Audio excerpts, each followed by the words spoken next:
إنا خلقنا الإنسان من نطفة أمشاج نبتليه فجعلناه سميعا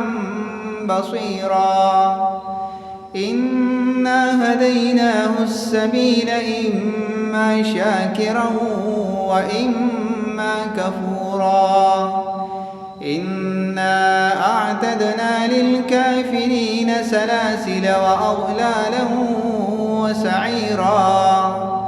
إن الأبرار يشربون من كأس كان مزاجها كافورا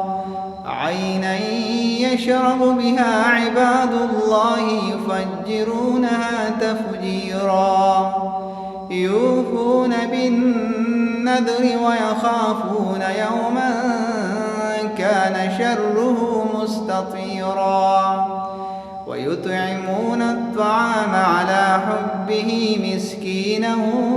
ويتيما وأسيرا إنما نطعمكم لوجه الله لا نريد منكم جزاء ولا شكورا إنا نخاف من ربنا يوما عبوسا قمطريرا فوقاهم الله شر ذلك اليوم ولقاهم نضرة وسرورا وجزاهم بما صبروا جنة وحريرا